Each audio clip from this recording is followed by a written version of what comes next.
If ESPN fired me today, I wouldn't lose no sleep. You know why? Because somebody in Boston would hire. Kendrick Perkins may finally be staring down the barrel of real repercussions for words spoken in the heat of the moment, consequences that have nothing to do with his fiery opinions on basketball.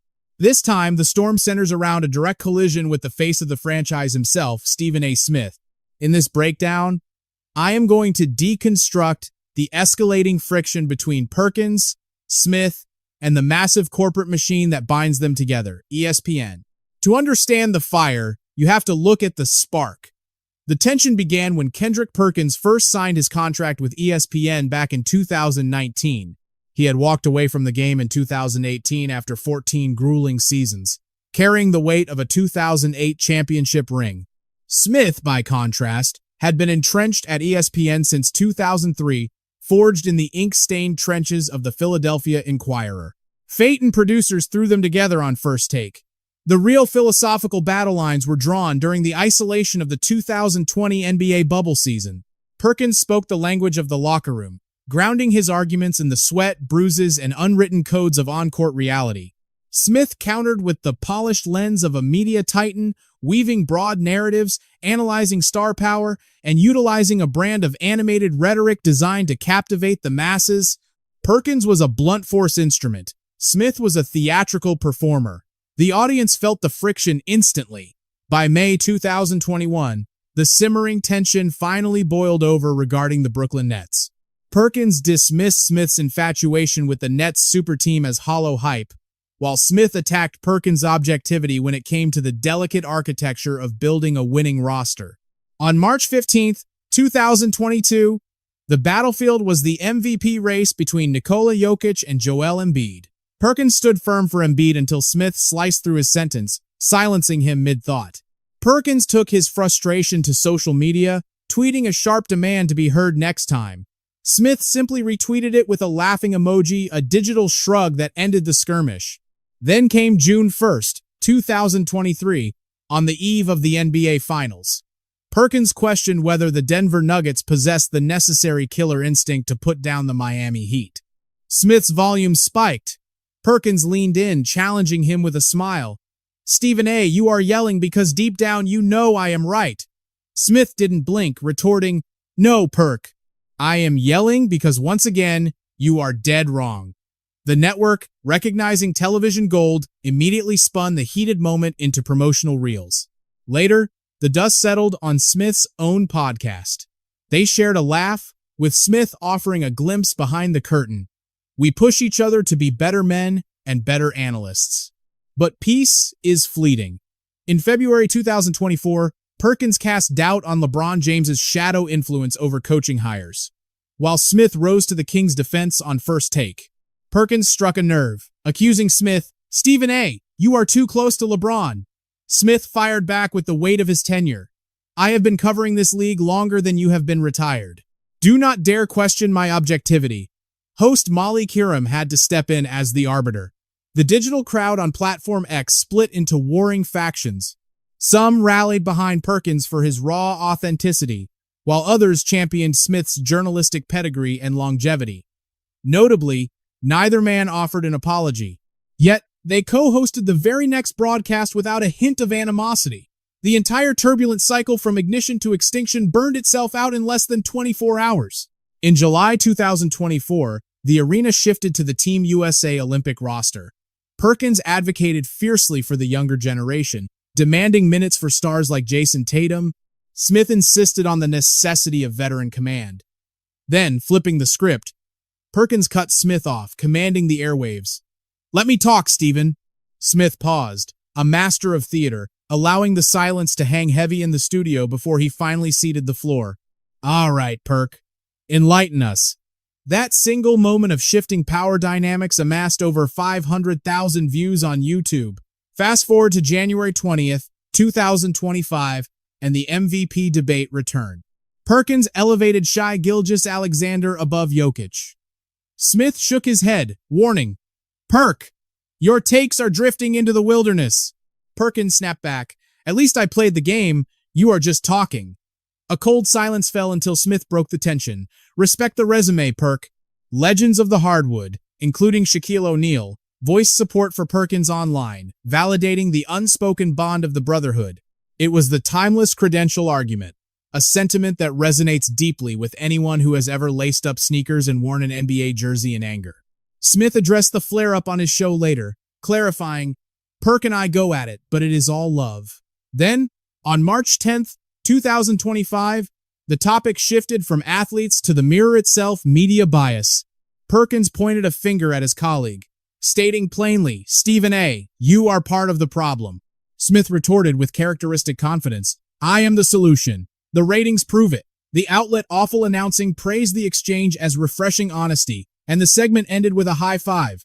This meta-commentary on their industry worked because it respected the audience's intelligence. It acknowledged that these two are simultaneously teammates and rivals, locked in a format that feeds on their conflict. Then came February 2026. On the 8th, Perkins declared on NBA Countdown with stoic resolve, "If ESPN fired me today, I would lose no sleep." 2 days later, on February 10th, during a first-take discussion about a Pistons-Hornets scuffle, Perkins told Smith to fix your attitude. Smith just chuckled. "Perk, you are the one who is heated." Smith laughed. ESPN packaged the moment for the highlight reel, showing no evidence of genuine fracture behind the scenes.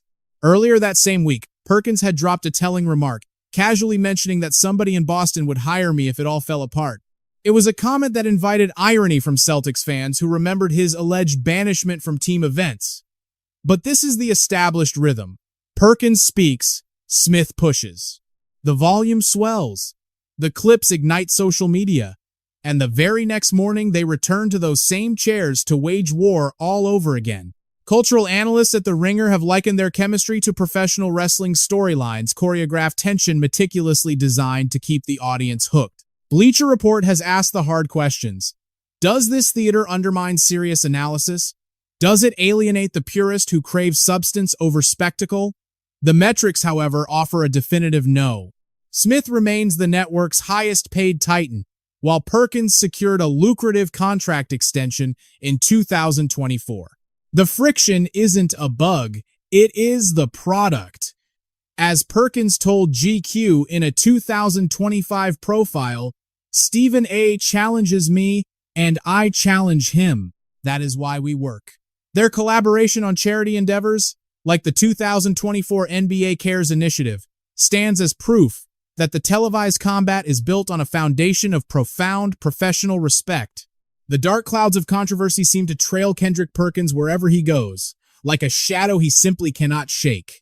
The public outcry demanding his departure was not sparked by Stephen A. Smith. The roots run much deeper and darker than a single feud. This pressure has been mounting for years, a slow-building storm fed by a steady diet of inflammatory rhetoric, questionable business ethics, and on-air interactions that made viewers wince in sympathy.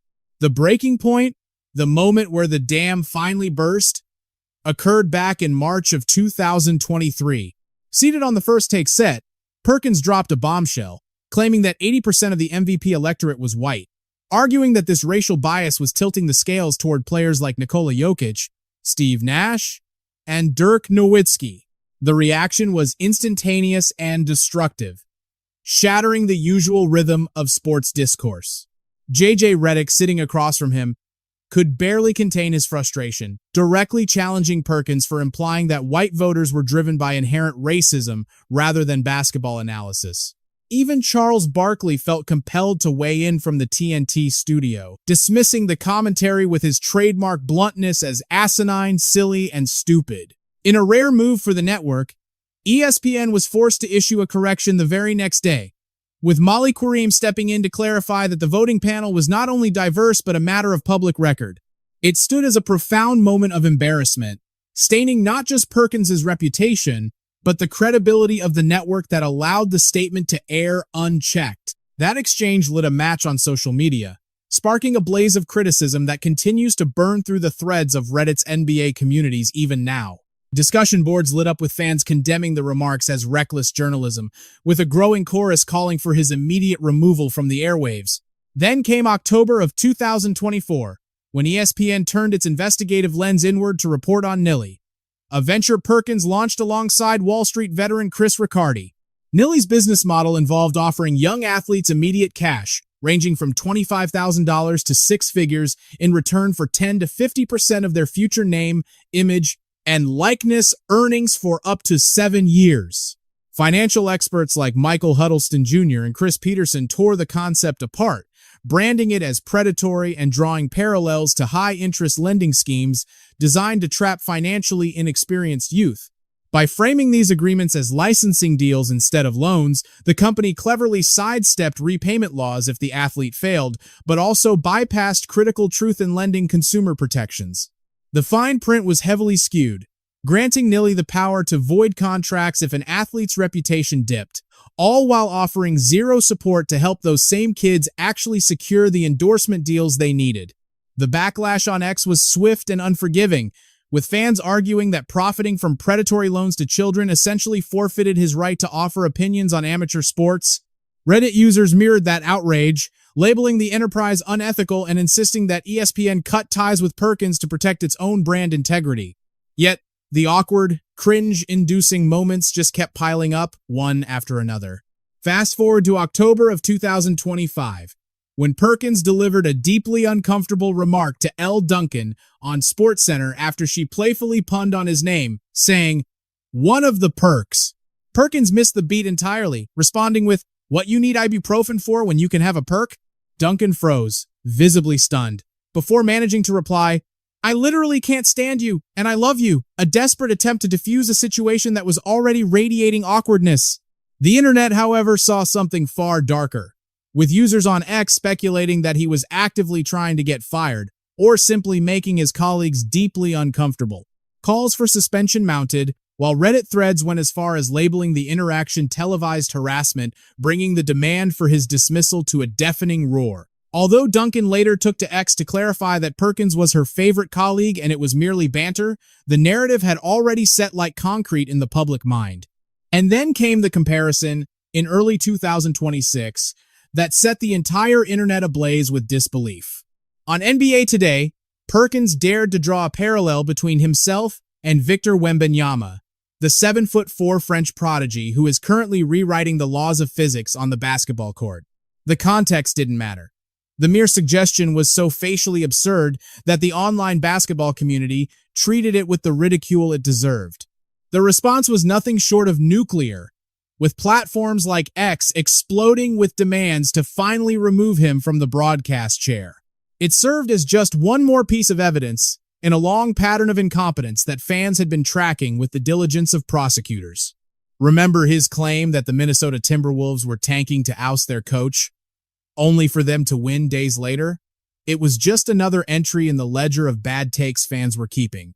His commentary regarding Kawhi Leonard's potential retirement was fiercely condemned by Draymond Green and Baron Davis, who labeled it sick, especially coming from a player who barely averaged 2.5 points per game in his twilight years. On the Road Tripping podcast, Perkins opened up about the fractured friendships with legends like LeBron James and Kevin Durant, citing his criticism of Bronny James's draft selection as the cause, though fans largely saw this as an act of self-pity rather than a moment of genuine introspection. Yet, through every controversy, Perkins has held on to a defiant, almost theatrical posture, culminating in his appearance on NBA Countdown in February 2026. There, he boldly stated, "If ESPN fired me today, I would lose no sleep. Somebody in Boston would hire me." It was a line intended to project strength, but the audience read it as an open invitation. Within hours, Reddit and X were flooded with memes, wish lists, and countdown clocks, eager to see that prediction come true. But this history of friction stretches back much further than most casual viewers likely recall. Rewind to the 2021 NBA Finals, where Perkins famously diminished Milwaukee Bucks superstar Giannis Antetokounmpo by comparing him to Robin, while crowning teammate Chris Middleton as the real Batman, essentially arguing that the reigning Finals MVP wasn't the true architect of his own championship run. That analysis didn't just annoy Bucks fans, it triggered a visceral rage, and the fallout extended far beyond angry tweets. Perkins later revealed on road tripping that the backlash turned dangerous, with a fan threatening the lives of his wife and children, forcing ESPN security to intervene, track the individual down, and ensure they were arrested. Additionally, ESPN had to step in and order Perkins along with Dan Orlovsky and Mina Kimes to sever ties with Papaya Gaming, a questionable solitaire app, further cementing the narrative that his off-air ventures were becoming a liability for the network's reputation. By April 2025, he found himself backed into a corner, his reputation fraying at the seams. Entangled in a fabrication regarding a boycott of NBA honors, the ground crumbled beneath him when audio surfaced that directly refuted his narrative, unleashing a torrential downpour of ridicule across X and reigniting the public outcry for his dismissal. Even his bond with the Boston Celtics, the franchise where he once bled green, has curdled into a tragic fable of alienation. Following a scathing critique of head coach Joe Mazzulla, delivered with a bite that no one could unhear, if you were to extract his brain and transplant it into a bird, that creature would immediately fly backward. Reports surfaced that Perkins was effectively exiled from both the 2024 championship parade and the Sacred Ring ceremony in 2025. The entire basketball ecosystem began to pivot against him, yet this reckoning wasn't confined to the faceless masses venting in the darker corners of Reddit threads. The critique descended from the mountaintop itself, voiced by enshrined Hall of Famers, current titans of the game, and those who wear the rings of champions. These are legends whose resumes cast a long shadow over his own career, individuals whose assessments are weighted with the heavy iron of first-hand greatness. What we have witnessed is the slow, surgical deconstruction of Perkins' standing as an analyst, a dismantling executed on the public stage with zero remorse. Charles Barkley, in particular, proved to be an adversary who simply would not relent. In March 2025, after Perkins proclaimed on NBA Today that the Los Angeles Lakers were the saviors of the league, Barkley unleashed a volcanic response on Inside the NBA, bellowing, "I watched a foolish idiot on television claiming the Lakers saved the league. He is a fool and an idiot, but at least he is aware of exactly who he is." With Shaquille O'Neal wheezing with laughter beside him, Barkley tore into ESPN's obsession with major markets, highlighting Cleveland and Oklahoma City as the true, untarnished narratives of the season. Perkins, never one to back down, retaliated on X with his trademark combativeness. "Hey, NBA on TNT might want to inform that senior citizen Charles Barkley that I will be right there whenever he wants to see a fool or an idiot in the flesh. Make sure he keeps that exact same energy." The friction was palpable, raw, and deeply personal, built upon a foundation of years of simmering animosity. Barkley had long ago diagnosed what he termed the ESPN disease. It was a pathology defined by the urge to spew provocation simply because the red light is on, a diagnosis he repeatedly pinned directly onto Perkins' chest. When the truce finally arrived, it was navigated through the shadows of back channels. By June 2025, as Barkley prepared to defect to ESPN, Perkins recounted on the Stephen A. Smith show how the bridge was rebuilt. He revealed that his wife was the catalyst, urging him to initiate outreach through their mutual colleague Michael Wilbon. This led to a text thread where Barkley extended the olive branch, writing, "Big Perk, you are doing an outstanding job. We should not be trading blows during the NBA Finals. Man, let us link up and break bread." Perkins later encapsulated the ceasefire with a characteristic lack of fanfare. "It wasn't nothing but some pork chops when we finally squashed it." Yet, the collision with J.J. Redick carried a far heavier intellectual weight. On First Take in March 2023, Redick dissected Perkins' allegations of racial bias with the surgical precision of a courtroom closing argument. The implication, what you are actually implying, is that the white voters who cast ballots for the NBA are racist, that they inherently favor white players. We all know exactly what you implied the other day. He branded it the single most cringe perspective that Kendrick Perkins had ever offered. He methodically dismantled the cherry-picked statistics, laying bare the gaping logical contradictions in the narrative. It is incredibly strange that a group of racist voters would predominantly vote for black players with only a handful of exceptions. Do you see how absurd that sounds? That exchange stood as one of the rare moments where Perkins appeared not just challenged, but genuinely outmaneuvered intellectually. However, Draymond Green's war against Perkins has been the most visceral, the ugliest, and by far the most personal. In June 2022, amidst the heat of the NBA Finals, Green hurled a racial slur at Perkins on his podcast, later issuing an apology that came with a sharp caveat. I could have very well replaced that word with clown. I stand on what I mean and what I say. Perkins retaliated with a 2-minute video, his demeanor seething with controlled rage. Hey Draymond, you good? What the hell is wrong with you? Did you not just secure your 4th championship? What in the world are you worried about me for?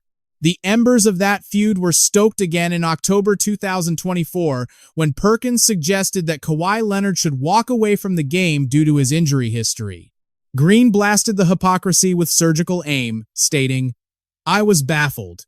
The man averaged 2.5 points per game for 3 straight years. Guys like LeBron James and Kevin Durant were actually inviting him onto their rosters. Baron Davis then piled on with undisguised contempt. That is sick coming from Kendrick Perkins. You average 2, brother. There is a hierarchy here. If you are not one of them, shut the hell up."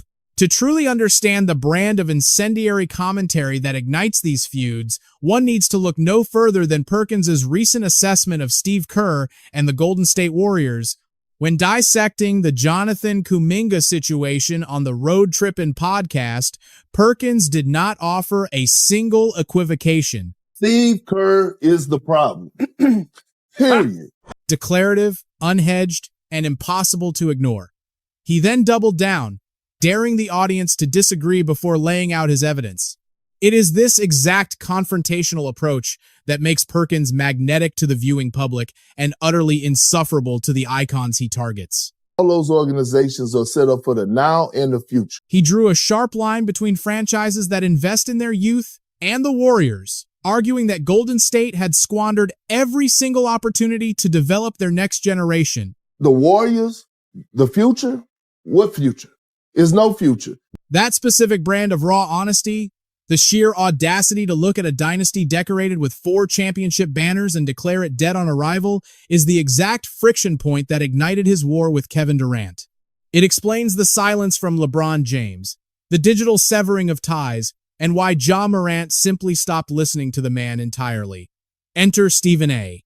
Smith, a man who transformed controversy into an art form. If we consider Kendrick Perkins a mere lightning rod for criticism, then Stephen A. Smith is the entire atmospheric pressure system, the turbulent climate that allows the lightning to strike in the first place. His tenure at ESPN, stretching over 2 decades of arrivals and departures, is defined by an infinite well of provocation, not born of sloppy mistakes, but crafted through a calculated, gladiatorial style that has crowned him the highest-earning voice in sports media, while simultaneously painting a target on his back as the most polarized figure in American broadcasting. The moment that cast the longest shadow, foreshadowing the turbulent path ahead, unfolded in 2014 during the nation's painful soul-searching regarding Ray Rice and the assault on his fiancée, Janae Palmer. On the set of First Take, Smith ventured into dangerous territory, implying that women hold a responsibility to navigate and prevent the violence directed at them. He urged caution, warning against doing anything to spark the wrong reaction, a sentiment the public immediately and fiercely branded as victim-blaming. The backlash came from inside the house, with Michelle Beadle condemning the words publicly, forcing the network to hand down a 1-week suspension. He offered his contrition, yet that singular week established a blueprint that would define his survival strategy for years to come. Smith would drop a bombshell, weather the immediate firestorm, pivot to a nuanced defense, and somehow rise from the ashes with his throne at the network not just secure, but reinforced by the chaos. This wasn't his maiden voyage into these treacherous waters. Back in 2010, he stood in Floyd Mayweather's corner against domestic abuse claims, uttering the phrase, "Men ain't wrong," always a line that invited scrutiny but carried no official penalty.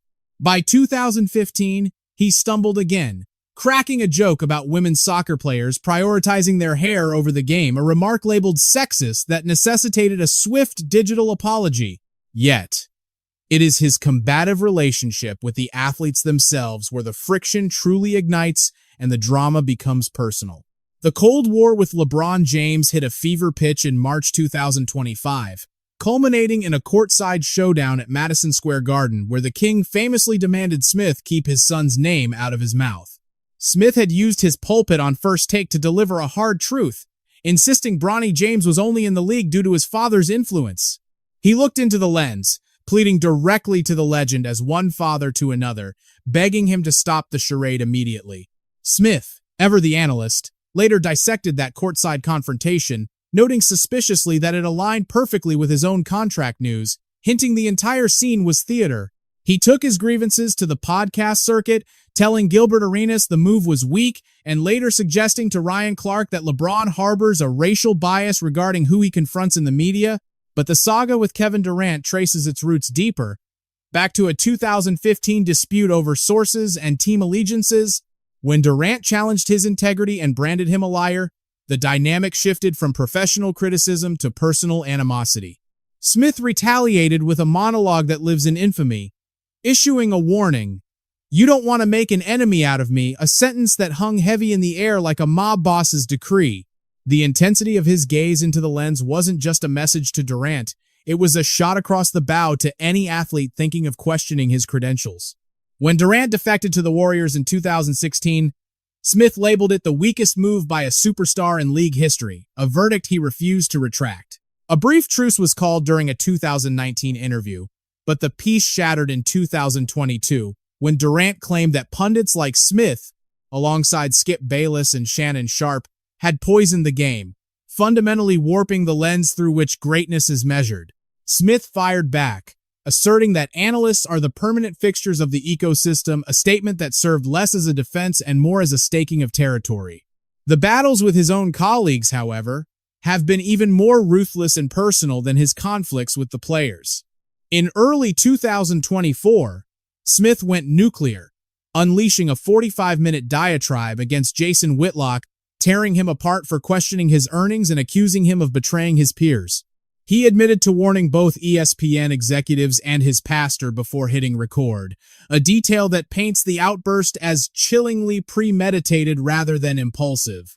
He went further, unveiling a clause in his contract, explicitly forbidding them from sharing airtime, proving the hatred was codified in ink long before the public heard a word.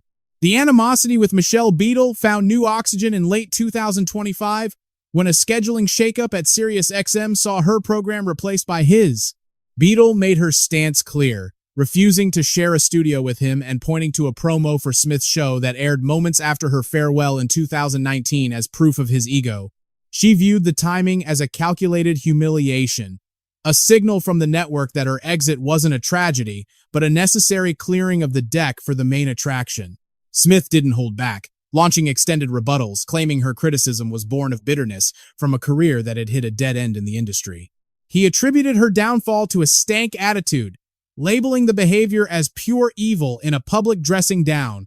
While Beadle had once characterized him as a monster who chose fame over substance, Smith brushed it off as the envy of someone watching his star go supernova while theirs faded. But when Smith steps into the political arena, the backlash takes on a sharper edge, pushing his brand into a volatile space where the rules of engagement no longer apply. In 2025, he brushed aside the Jeffrey Epstein client list as irrelevant to daily life, a dismissive stance that enraged his audience and led to accusations that he was minimizing the gravity of child exploitation. Beadle once painted a damning portrait of him as a monster of pure ego, a figure who valued the shimmer of self-promotion over the weight of substance, though Smith viewed the critique as nothing more than the bitter resentment of a stalled traveler watching another man ascend to the stratosphere. However, the intersection with political discourse has introduced a heavier, more volatile dimension of backlash, effectively stretching the fabric of Smith's empire well past the boundaries of the arena and into a treacherous landscape where the traditional rules of engagement are fundamentally rewritten. In 2025, he famously shrugged off the public's fixation on the Jeffrey Epstein client list, arguing it held no bearing on real life, a moment of detachment that horrified his base, who saw it not as pragmatism, but as a chilling dismissal of the gravest crimes against children.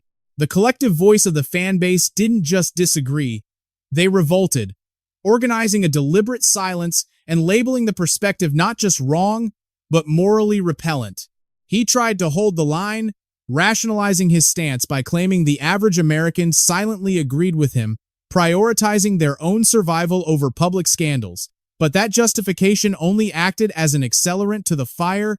It was during that same turbulent year that he drew a reckless connection between high-stakes gambling in the league and a personal vendetta orchestrated by Donald Trump, an assertion he was forced to retract under withering heat, a rare moment where he actually backed down instead of digging in his heels. By the time early 2026 rolled around, he was back in the trenches, defending political attacks. Aimed at Bad Bunny's halftime show, a move that didn't just spark a debate, but ignited a full-blown culture war where he claimed he was the target of a cancellation campaign. He spun a narrative that he was being hunted, insisting critics were demanding his termination, casting himself as the martyr of a coordinated attack, rather than a provocateur who simply misread the room. A scathing analysis from Barrett Media in February 2026 dismantled this facade of invincibility, suggesting that his confidence in his own safety might actually be the blind spot that ends his career. Yet, through every storm and every headline, his seat at the network hasn't just remained safe. It has been fortified with steel. With a contract rumored to be worth $100 million, he isn't just a talent. He is the gravitational sun around which their entire programming universe orbits. He is the pulse of the morning lineup, the architect of careers like Perkins, and the anchor that allows the network to weather endless controversies without ever needing to change its course.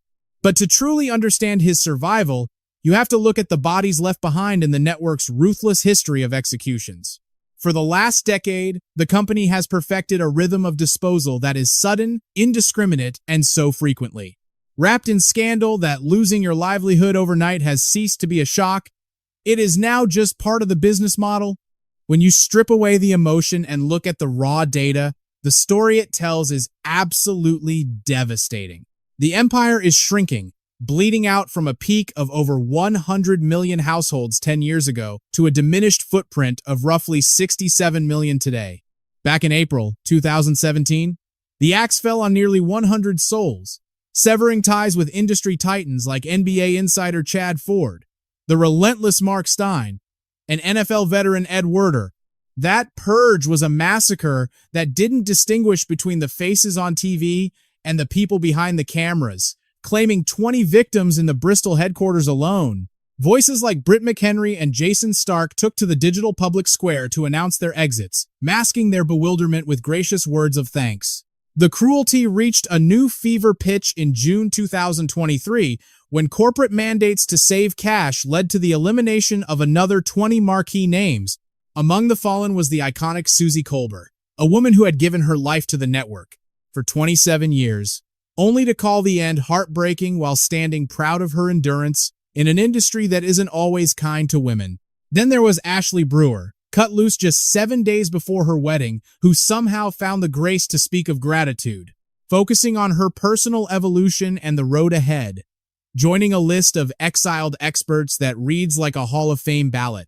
We are talking about heavyweights: Jeff Van Gundy, Max Kellerman, Keyshawn Johnson, Jalen Rose, Steve Young, Matt Hasselbeck, Todd McShay, and David Pollock.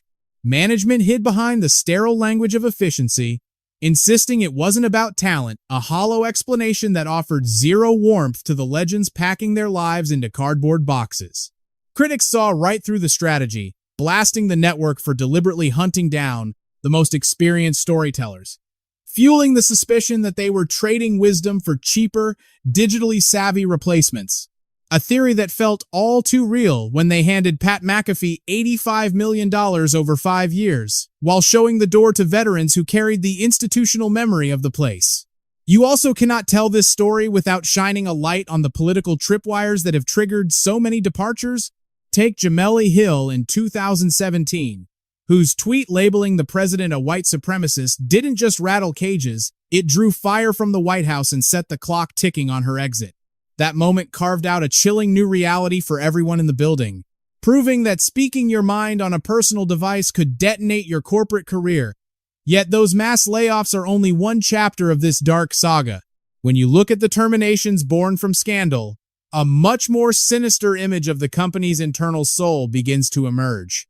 In August 2023, the hammer came down on senior executive Lee Fitting, ousted following a deep probe into years of alleged bad behavior. This was the man who held the keys to the kingdom, the architect who turned College Game Day into a Saturday religion and guided the behemoth that is Monday Night Football. Yet, beneath the shine of those trophies, over 20 women described a suffocating toxicity under his watch, sharing stories that were as specific as they were haunting. Like a comment from 2012, reducing a woman's worth to a crude sexual insinuation simply because of how she drank a beer. Or the moment in 2014 when he tapped his lap, offering it as a chair to a colleague. Followed by texts in 2018 telling a female employee she looked hot. It got to the point where the Whisper Network kicked in, with staff warning one another never to be alone in a room with him. Through a proxy, he denied the worst of it. And by January 2024, he had already found a new home with the WWE. Then you have the saga of Sam Ponder, which opened up a completely different vein of discourse, where the termination wasn't just the result of a scandal, it was the scandal. She was let go in August 2025, ending a 14-year run that included 9 seasons anchoring Sunday NFL Countdown, a role she pioneered as the first woman to ever sit in that chair back in 2017.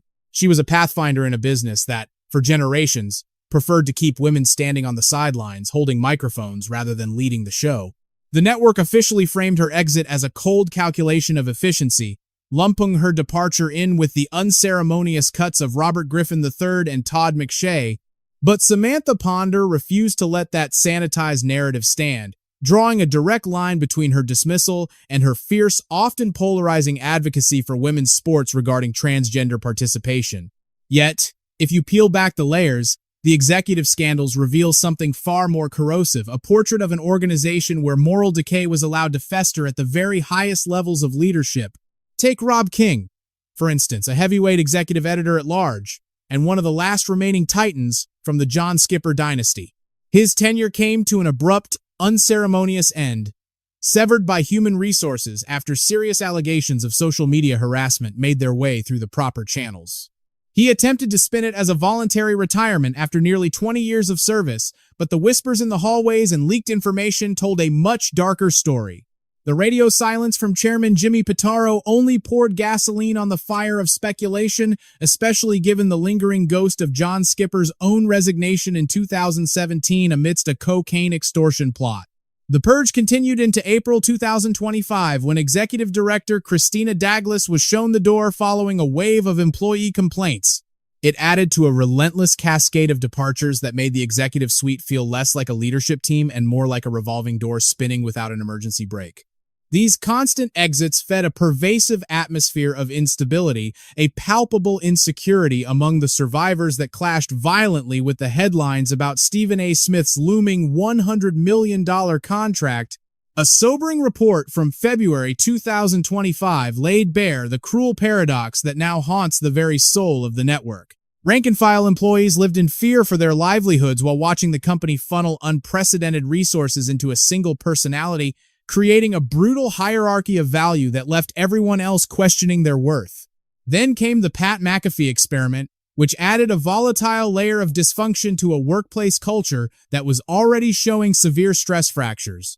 Behind the scenes, veteran producers reached their breaking point, worn down by what they perceived as McAfee's unchecked ego and diva-like behavior.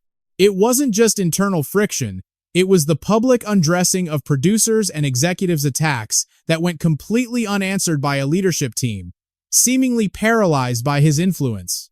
McAfee even took to the airwaves to openly brand former executive Norby Williamson a rat, accusing a high-ranking boss of actively sabotaging the show from within. The brass defended McAfee as a singular creative force, but that protection only allowed the internal resentment to boil over, cementing what the Ringer characterized as ESPN's absolute year from hell. By January 2026, the axe fell again on 2 beloved tennis announcers, sparking fresh outrage for sacrificing experienced voices for a vague restructuring that offered no visible improvement in the product. This is the turbulent ecosystem in which Kendrick Perkins is attempting to swim a media empire that has watched a full third of its audience evaporate into thin air.